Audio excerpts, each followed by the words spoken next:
Good morning. How many of you, somebody has told you before in your life that God has a plan for you? How many times you've heard that? Like nobody's foreign to that. Like in fact, I think that we hear it so much that maybe every once in a while we go like really? Like everybody says it like this. That's kind of how I felt a couple of weeks ago. We were having vacation Bible school here at the church, and I was asked to teach on the opening night of Vacation Bible School, which I am gifted to teach adults. I used to teach teenagers. In fact, I really like teaching teenagers, but kids, that's a whole different thing. So I'm like standing up here after they had some sort of marshmallow war. My shoes are destroyed from the marshmallows, so I'm not in a very good mood. And I have to tell all these kids that will not sit still, that will not stop talking, will not stop messing with the little marshmallow shooters that they just gave them, that God has a plan for them. And I'll just be honest, as I walked off that night and went home and I was thinking about it the next morning, I was like, I'm pretty sure that did no earthly good whatsoever. I would be completely shocked if that helped anybody. I mean, there was just so much chaos in the room because of the kids. And the next day we show up for VBS, and I'm walking through the worship center here, and this little boy and his grandmother stopped me, and the grandmother goes, "Hey, are you the pastor here?" I said, "Yes, I am the pastor here." She goes, "I just want to say thank you for what you said last night. My grandson really needed to hear that." She said, "I'm so glad I stayed to hear that." Because my whole thought was, here I am telling this bunch of kids that ain't paying attention that God has a plan for their life, and they're so young that they're probably going, who cares? Honestly, let's just be honest, who cares that God, I'm 8 years old, I don't really care that God has a plan for my life. And can I be honest? I think that's how, whenever I tell you that God has a plan for your life, how a lot of adults receive it as well. They go, who cares? I've already got a mortgage. I've got a wife or a husband and kids. I've got a job. I got stuff that I'm doing. Who really cares that God has a plan for my life? Because my plan is actually doing pretty good. Can I say that's how I think most adults actually receive? Because we'll think, man, messages like this, that's for that one special person sitting in the room that God has something really special for. And the truth is, this idea that God has a plan for you is for every single person sitting in here. You can be the most successful doctor, lawyer, school teacher, whatever you fill in the blank in the room, and God still might have something bigger and better or different than what you ever imagined. You could just be killing it in one area of life, and God goes, hey, I've got something else for you. Right? Like, in fact, all throughout the scriptures, God makes kind of a habit of finding people that are doing one thing and calling them to do something different. Like over and over and over. Like he finds this lady named Esther who was an exile in a foreign country and makes her queen. Like there's this guy named David, we're going to learn about him in a couple of weeks in our 1 Samuel series that we're in, that he's just a shepherd boy on an errand from his dad. And God ends up using him to defeat Goliath and eventually makes him the king of Israel. In the New Testament, there's this guy named Matthew. He's a tax collector. He's an IRS agent. And God says, no, I got something different for you. Peter just thought, no, I'm just a fisherman. I'm just a fisherman. That's what I do. That's what everyone in my family's done. He goes, no, I've got something different for you. I want you to come and follow me. And now, here's what I think might be going on. We go, yeah, that's great. That's in the Bible, though. That's in the Bible that stuff's happening, Scott. Let me tell you, here at Southridge Church, this is the type of stuff that is routinely happening here. In fact, I want to introduce you to a couple of those people this morning. One of them, will you come up here? We have started an internship program last year for people that feel called into full-time vocational ministry, where we are partnering with an organization called Trellis, where the church is actually paying for the intern to go to seminary while the intern does a paid or an unpaid internship here at the church. These are staff members that we are putting through school that through your generosity are being trained up vocationally through an internship and being trained up theologically by going to seminary school. Your generosity makes things like this possible. So it's not just in the Bible that people were doing one thing and get called to something totally different. It's here at your church. Listen to Will's story.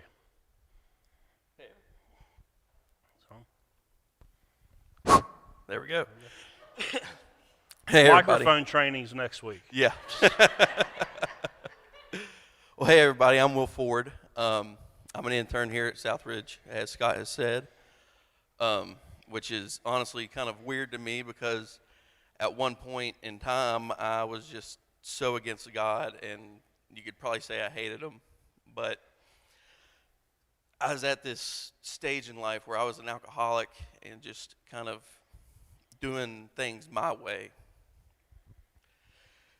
Well, I was sitting there working my desk job, the 9 to 5, doing the regular thing, selling parts. But I always had this inkling that there was something greater for me, something always tugging at my heart. And the thing is that it looks like there was, because every time I did things my way, it always just seemed like I was going against the grain. Things just weren't working out. And that makes me think about my mom. She had this saying that the Lord keeps on knocking until you answer the door. And that's exactly where I was, with the door basically being beaten down.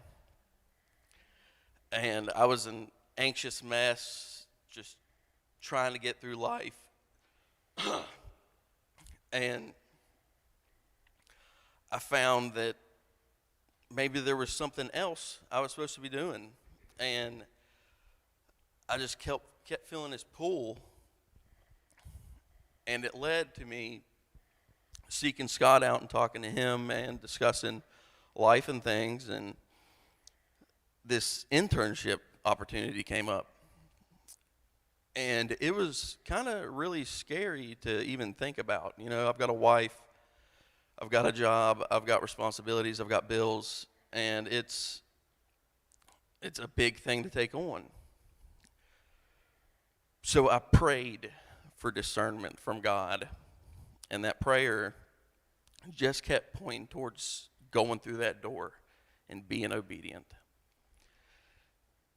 And that's eventually what I did. I was obedient, and through that obedience, I keep seeing day in and out, God keeps showing me that I made the right decision because I started to go the direction that he wanted me to go.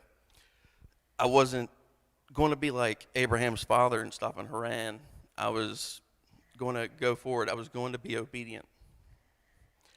And what this has taught me is just to be obedient in every aspect of my life. As hard as it may be with our sinful nature, just trying to have that obedience through everything, even the little things. Awesome. Thanks, Will.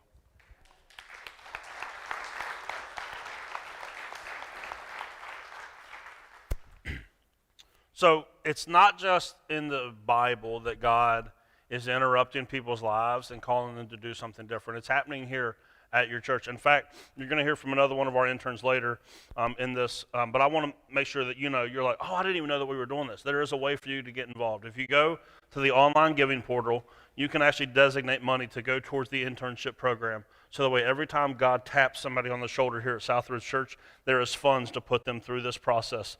Because now what's going to happen is when Will graduates in 3 years and eventually goes and takes a church of his own, every single life that is touched by Will Ford, you get to say that you had a hand in that because you helped fund his development as a minister of the gospel of Jesus Christ.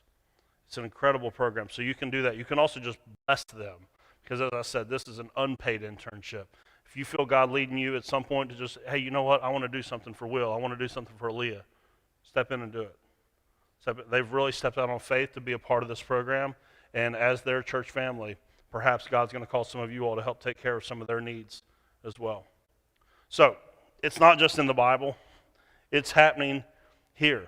Now listen, I'm not here to tell you today that every single path, every time that someone goes, oh, God has something for me, that it ends up in full-time vocational ministry. That's not the case.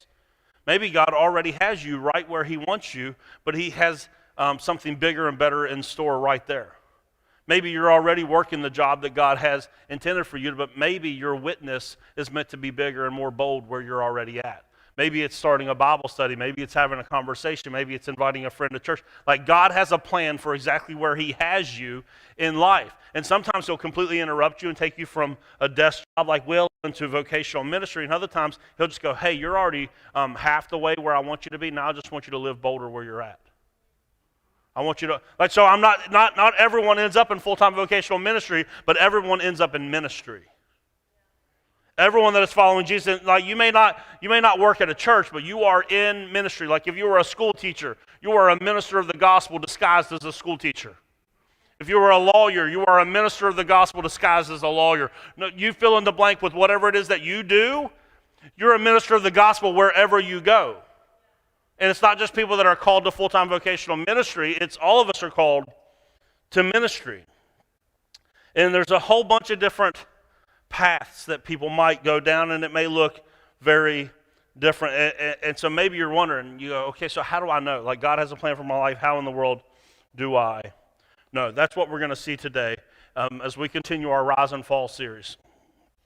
We're going to look at the first king of Israel, because last week we learned Israel was discontent with their station in life. They were not happy with how God was running the show, so they demanded of God that he give them a king to rule over them, and God relents and says, absolutely, I'll give you what it is that you asked for. And so today is going to be the calling of that first king. We're in 1 Samuel chapter 9. We've got a whole bunch of scripture to go over today. And so 1 Samuel chapter 9, beginning in verse 1, says this: There was a wealthy and influential man named Kish from the tribe of Benjamin. He was the son of Abiel, son of Zeror, son of Bechorath, son of Aphiah, of the tribe of Benjamin. His son Saul was the most handsome man in Israel, head and shoulders taller than anyone else in the land. And one day, Kish's donkeys strayed away, and he told Saul, take a servant with you and go and look for the donkeys. So Saul took one of the servants and traveled through the hill country of Ephraim, the land of Shalisha and Shaleim area, and the entire land of Benjamin, where they couldn't find the donkeys anywhere. Now, this is an interesting way for the story. This is how God calls a king. Where do we find him? We find him just out looking for the donkeys that his dad had lost. Like he's nobody. He doesn't have a high position in life. He's the guy that when the donkeys are lost, he has to go find them. Right?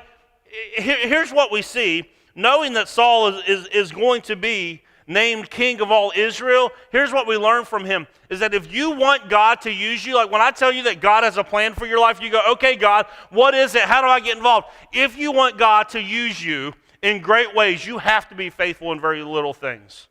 The things that don't get any recognition, the things that, listen, long before you get to stand on stage with a microphone, you got to be the guy that was working in kids ministry for a year that no one knew who you were. You got to be the guy that was willing to pick up trash at the events. And listen, I'm telling you a lot of my story today because that's where I came from. Long before you get these big public opportunities where all eyes are on you, there's a lot of stuff that you just got to be faithful in the really small things. Sometimes you just got to go look for donkeys while in the service of somebody else. That was my story. There was a season here at Southridge Church where I was the associate pastor, and my job was I was making calendars, I was helping take care of the building, I was overseeing the first impressions and hospitality.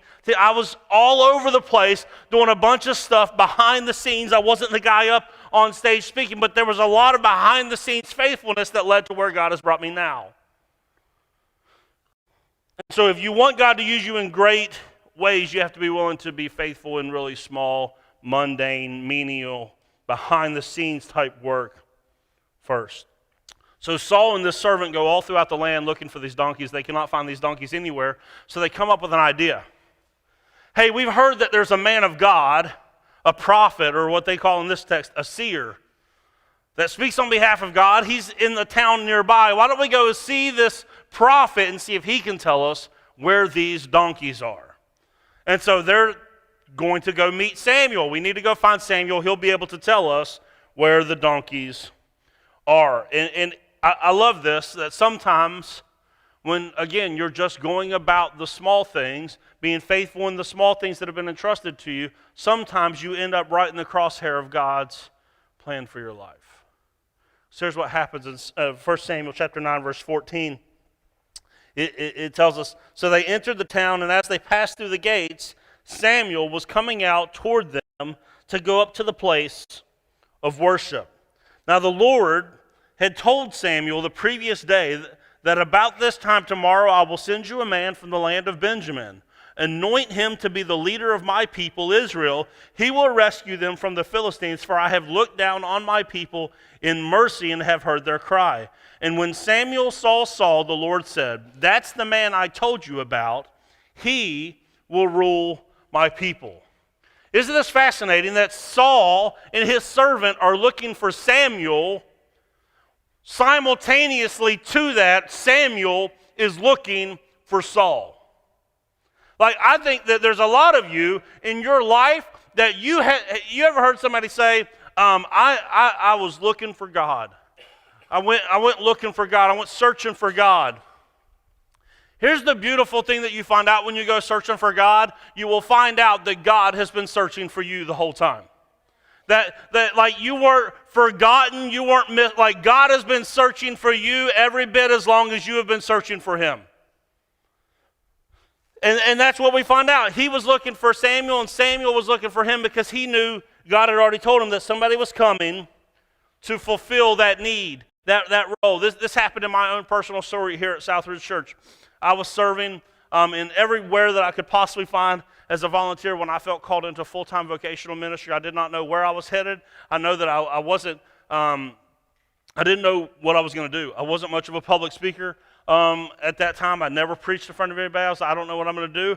And so I had this inkling that it was youth ministry.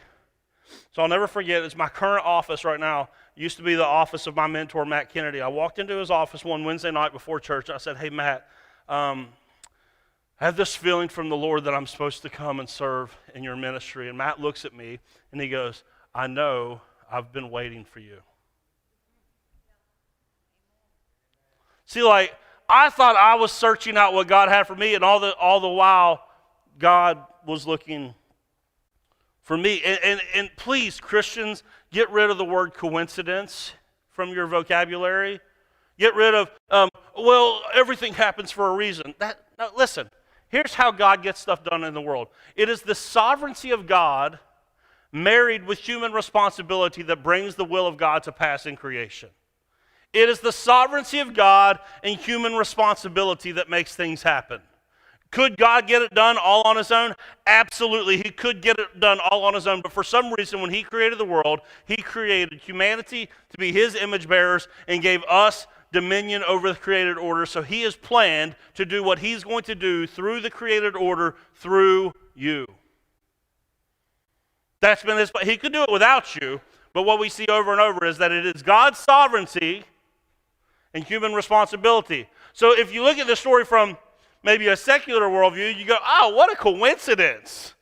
Saul and his servant just happened to run into the very guy that, like, they're passing through the gates as he's coming out of the gates. Wow, what great, this is not a Christian word, by the way, what great luck. No such thing as luck in the Christian worldview. No such thing as coincidence. No such thing. That is Saul being busy doing the task that was set before him and the sovereignty of God meeting up. And both of those things are what bring to pass God's will. So here's this encounter between Saul and Samuel. And this is what we read, verse 18. Just then Saul approached Samuel at the gateway, says, can you please tell me where the seer's house is, where the prophet's house is? And the reply comes, I am the seer. Go up to the place of worship ahead of me. We will eat there together, and in the morning I will tell you what you want to know and send you on your way. And don't worry about those donkeys that were lost 3 days ago, for they have been found, and I am here to tell you that you and your family are the focus of all of Israel's hope. That's wild. You're just out looking for some donkeys, and you run into a guy that goes, wow, hey, I've got to tell you something. You and your family are the hope of all of Israel. What? Could you imagine being Saul in this position? I'm just the guy that looks for the donkeys. I'm a hired hand. I'm just out doing the business of my father right now. I'm nobody. Could you imagine being there? How would you have responded if some guy just walks up out of nowhere and goes, hey, listen, you're the hope of all of Israel? What? My guess is you would respond a lot like Saul did, because here's what Saul said. He says, I'm the only from the tribe of Benjamin, the smallest tribe in Israel, and my family's the least important of all the families of the tribe. Why are you talking to me like this? He's like, me? Really, me? Of all the families in Israel, we're like the least important people. There's such better clans and better tribes. There's better people. Why would you choose me? Can I be honest? This is why most people miss out on God's plan for their life, is because they sit here and have that conversation with God. Really, me?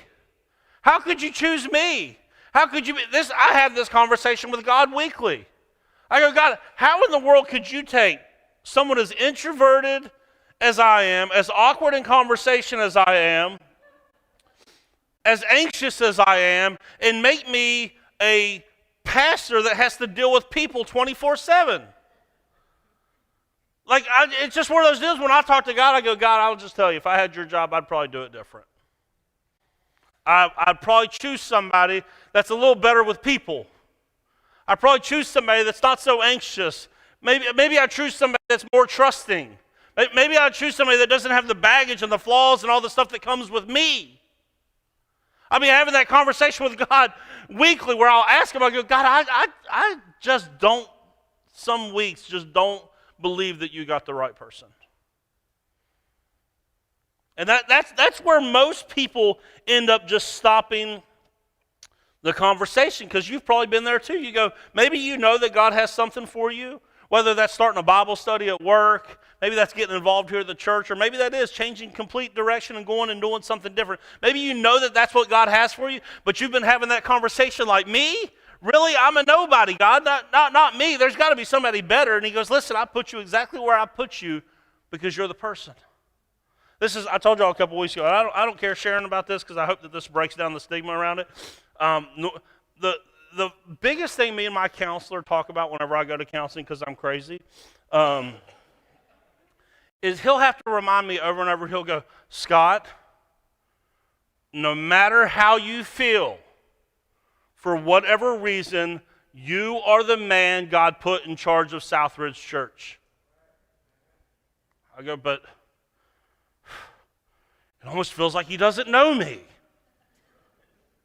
Scott, you have to believe that you are the person, because I've been there. It's what me and my counselor go through. I feel like every time we show up, it's just the same video of him going, you have to start trusting that God didn't make a mistake when he called you.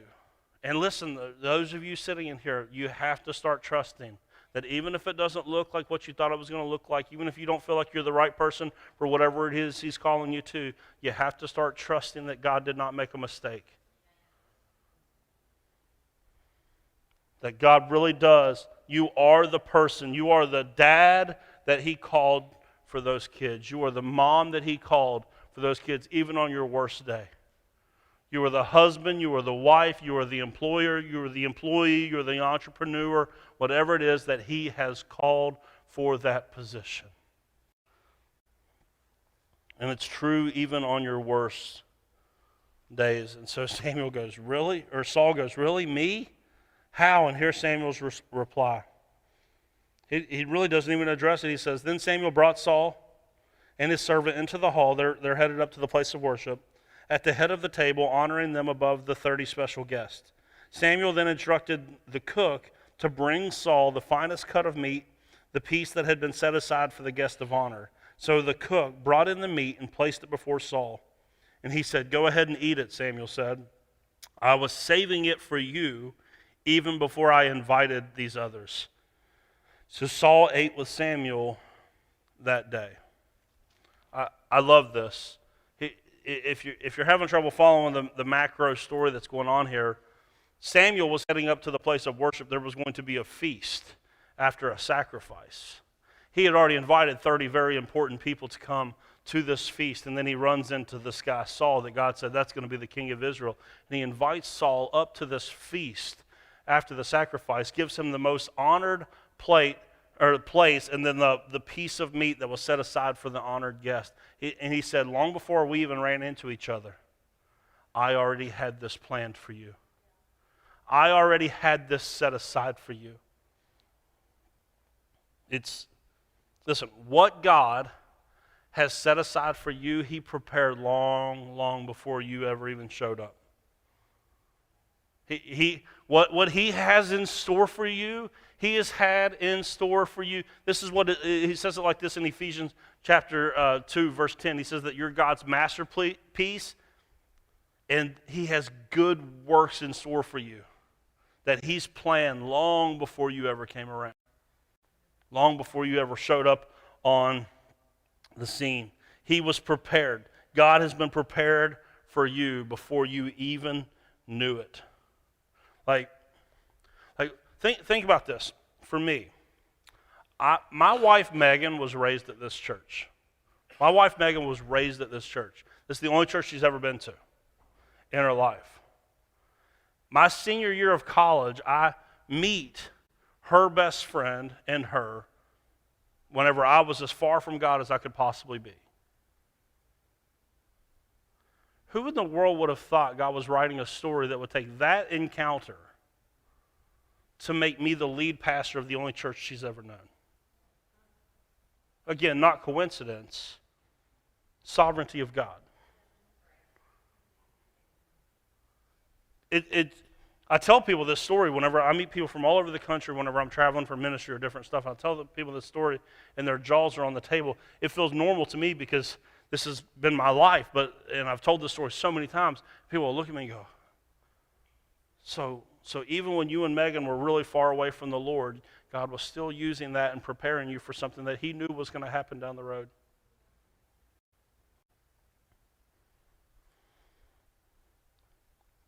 So whatever it is, it's a lot bigger than what we might fathom. When you know that God prepared it for you long before you ever even showed up, then you have to realize that it's a lot bigger. Here's the other thing. Before you start thinking that Saul is the main character of this story or I'm the main character of this story, let me make sure that you understand that what this is actually pointing to is that what God has in store for us is so much bigger than us that it could never actually be about us. That it could never be about me and my story and me and Megan's story. That's not really the point. It's always been that this is God and how he works. Saul, as we continue through this story, is not the main character. Look who is behind everything pulling the strings.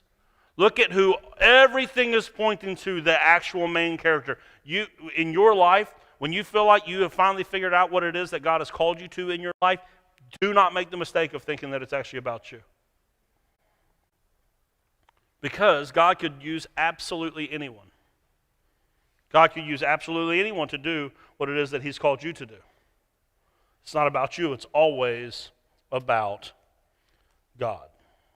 Saul is not the main character. I am not the main character. You are not the main character.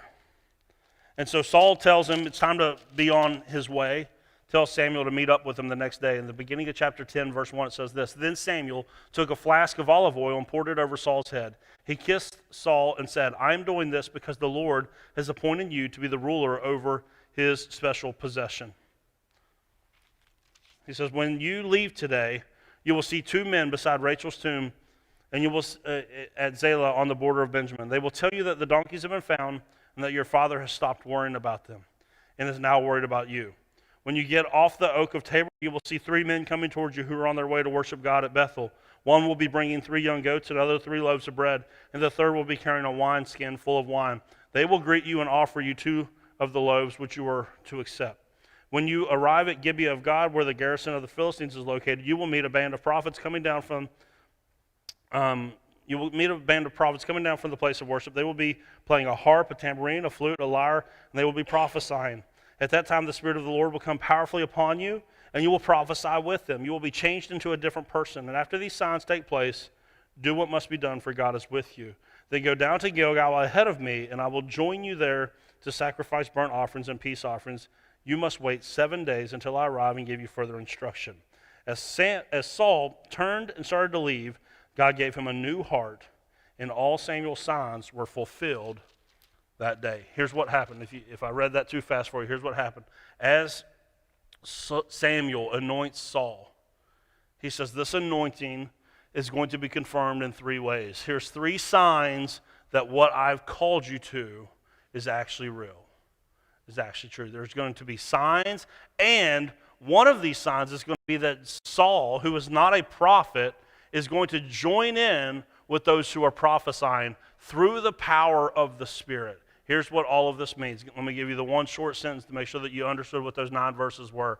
Your calling, whatever that is that God has for you, will be confirmed by others, and it will be confirmed through the gifting of the Spirit. Okay, so listen. If you get this idea, you go, oh man, I got this idea. God's telling me to go and do this, do that, whatever. And everyone in your life is going, all right.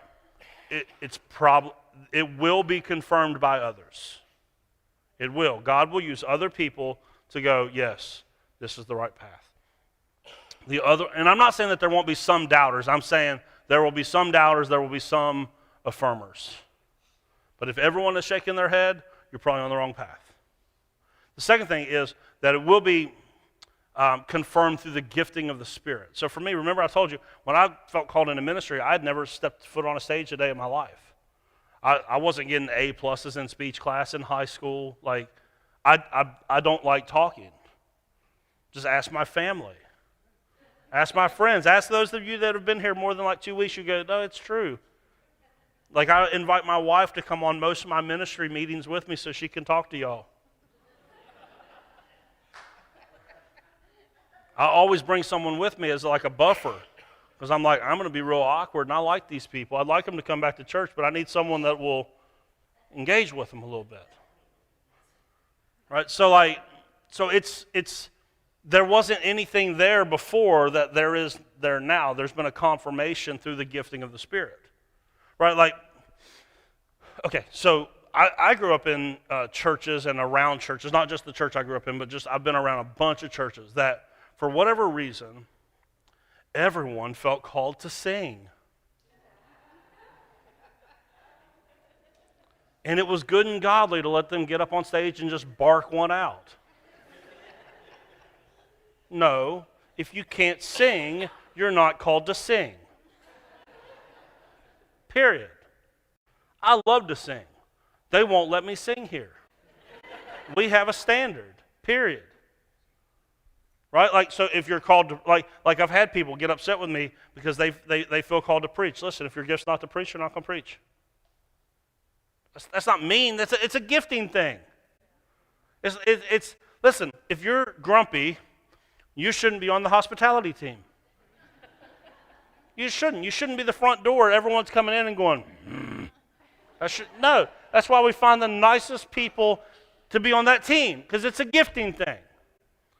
Like, not everything that we want to aspire to in life, we've been gifted to do. That's just not how it works. There's some things that you're just not gifted to do. It will be confirmed by others. Others will go, I see that in you. And then the Spirit will do a work in you that you'll go, that wasn't there before. And you'll know for certain that you have been called to it. Because if He calls you to it, He equips you for it. If He calls you to it, He equips you for it. Every single time. He calls and equips. Now listen, Sometimes we get into this real spiritual mindset about this and go, oh, see, God's just going to give me everything I need. And you know what happens to a lot of people in that situation? They are very lazy. Oh, well, if God's going to equip me, this is the image that I got in my mind as I was studying this morning. I think of a spiritual gift sometimes that God hands people a dull sword. Oh, you got the gift, but it's not at all what it will be if you begin to sharpen it. Like for me, God gifted me to teach, but only those that work with me or live with me will let you know how hard it is that I have worked over the last 13 years on that teaching gift. Only those people closest to me will know about that sort of work that's gone in. I could have just gone, well, God gifted me to teach, it'll be good enough. And that's what a lot of pastors and preachers and people do in life. Your gifting is not an excuse to be lazy. Again, it's the sovereignty of God. He gifted you. Now you have human responsibility to make the most of what it is that He's given you. If not, you're wasting it. If you allow your spiritual gifts to be wasted because you're lazy, being called is not an excuse to be lazy. Being equipped by God is not an excuse to be lazy whatsoever. It is a responsibility to hone in what God has given you, to work on it, to establish it, to work very diligently at it. I loved in that last verse too, he said, and as Samuel walked away, he was given a new heart. Because before you think that sermons like this are all about what you do for God, do not mistake the fact that it has always been about who you are becoming long before it is about what you're doing. God has always been far more concerned with who you are becoming more so than what you are doing. Because strength of character is what sustains calling. Strength of character sustains calling. Here's an example. I don't know how many of you follow what's going on in the church around the world, but just this past week alone, 2 of the most influential pastors in Texas were disqualified from ministry for sexual misconduct. I'm talking 2 churches that were ministering to tens of thousands of people a weekend. Gifting off the charts. But strength of character is what sustains calling. So if you're not careful about who you're becoming, then your gifting will outpace your character and you'll be the next one on the news. We can't allow that to be our story. Now, there was going to be a formal process to make Saul king, because Samuel can't just meet some guy out in the desert and pour oil on him and be like, well, now you're the king. There was going to be a formal process. So Samuel is going to call all of Israel before him in an area called Mizpah. And the way that they would hear from the Lord in those days is that they would cast lots. So they would throw these lots, and they knew how God was speaking to them in that. So essentially what would happen is everybody would come up and stand. Each of the tribes of Israel would come and stand before Samuel, and they would cast a lot. And eventually it got all the way down to they figured out who was called. And undoubtedly, it was Saul. The lot ultimately fell to Saul. And here's what we read in 1 Samuel chapter 10, verse 22. It says, so they asked the Lord, where is he? And the Lord replied, he is hiding among the baggage. So the lot falls to Saul. Everyone in Israel is going, Saul's our guy. And when they go to find him, he is nowhere to be found. Is that not wild? Because Saul had already been anointed by Samuel. He had had all 3 of the signs that he said were going to come to pass. He had every reason in the world to believe that he was the man, and he was nowhere to be found. We had this kid on our baseball team this past year that there was one inning. I was telling all the kids where to go, and I kept saying his name. I'm like, hey, you're supposed to be there. You're supposed to be, hey, has anybody seen? And they're like, oh, yeah. He's in the bathroom. I'll just be honest. I think that this has happened in a lot of people's life.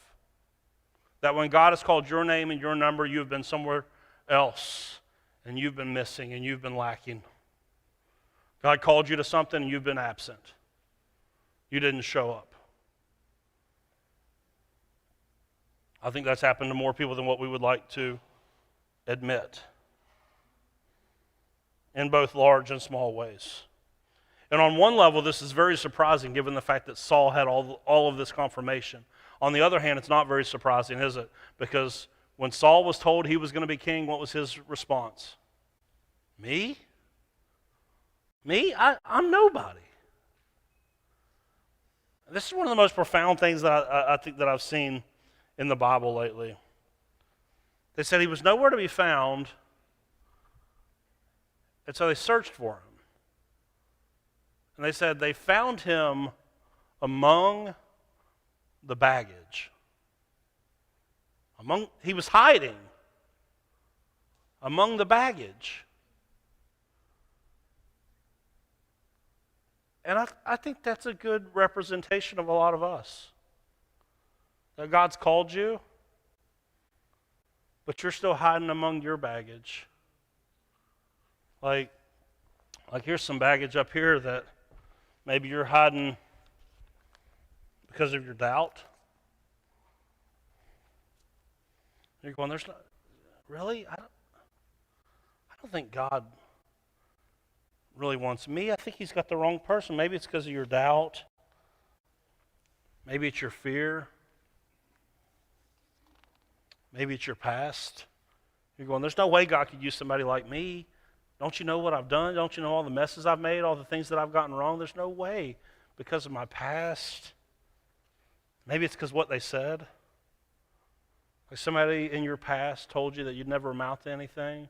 Someone told you that you were stupid, that you were ugly, that you were no good, and you're still holding on to those words that told you that you'll never amount to anything, that you're a failure just like everyone else has been a failure. Maybe it's been holding you back because of what they said. Listen, God said something totally different about you. Maybe your baggage is your stage of life. There's some people in this room, you'll go, I'm way too young to care about what God has in store for me. And other people, you're going, I'm way too old, I'm past that time. That calling stuff, that's for the young. No. No, you're not done until you're dead. So your stage of life. You know, in the Church of God in West Virginia, we ordain more people that are actually retired from their initial job than people that are coming out of college.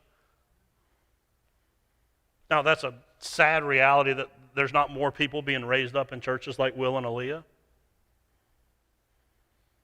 But it's also the fact that God's not finished with you just because you're finished with your first career.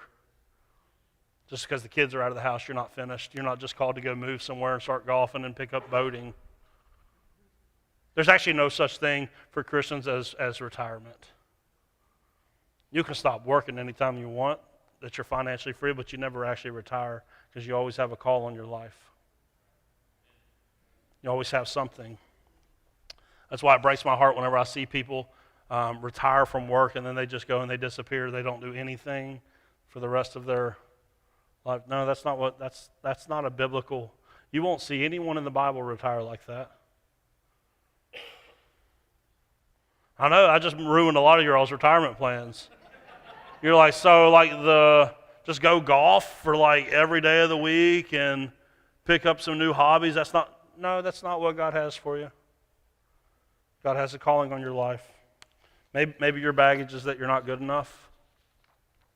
You don't think you're good enough. You don't think you have what it takes. Maybe you feel a lack of experience or education or skills or resources that are holding you back. You're hiding among your baggage. Let me introduce you to our other intern, Aaliyah, because she would have every right in the world to want to hide among some baggage, and yet she didn't. Here's her story. So, just like Saul, I literally have hidden my baggage. Everything he held up, I have felt just that. At one point in time in my life, so not that long ago, I was hiding. I had been called, like Saul, and hiding in it the baggage that was created from my traumas from what people said, from things that I had experienced, things that I have told myself. I said, I can't do this. I have this self-doubt. I have this fear. I am so insecure. I just can't do that, right? I had been coming here. Well, when I first started coming here, I came in like a really dark place. I was really depressed. I was down like a destructive path. I was suicidal. I wasn't well at all. And I had been here, coming here, just ate up with so much shame and just not well at all. I've been coming here for about 3 years. And I had started hearing God tell me, Aaliyah, you have to do something. Like, I'm calling you to something. No, God, I can't do that. I'm not doing that. Around the same time I'm having these thoughts, I get approached by Pastor Jess, and he had told me to go to kids ministry and talk to Jess, and I didn't. And Jess approaches me, and she said, hey, I think I'm supposed to ask you to lead in the kitchen at VBS. Said, okay, I'll pray about it, and I'll let you know.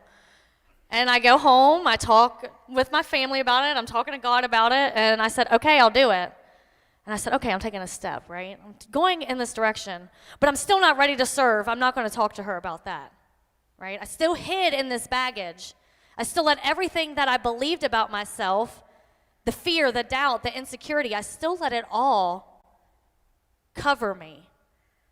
I was hiding. It was my shield. It was my comfort. It had been about 8 months after VBS, and I said, I had confirmation after confirmation, people, just signs. All these signs were happening. And I said, I think I know what God wants me to do. And he had told me through these confirmations, through the Spirit, that I'm calling you to something bigger, Aaliyah.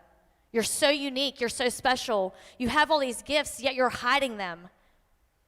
You're covering yourself. You're hiding your talents. You're hiding your gifts. You're not using them. I was sick of living like that, knowing that I had something bigger, that God had something bigger in store for me. I was outgrowing that baggage.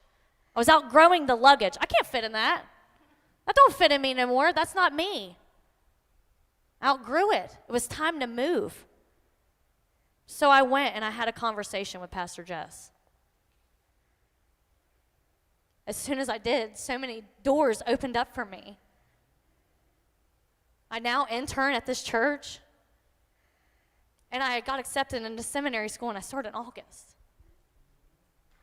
And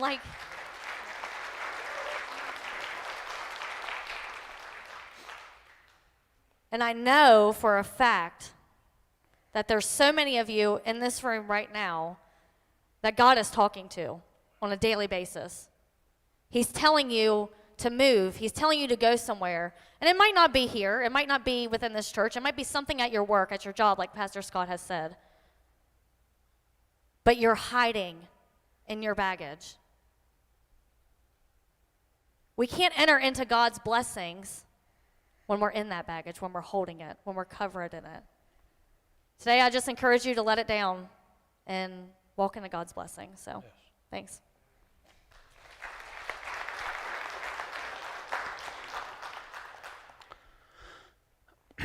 I promise God has a plan for your life that is so much bigger than you could ever begin to fathom.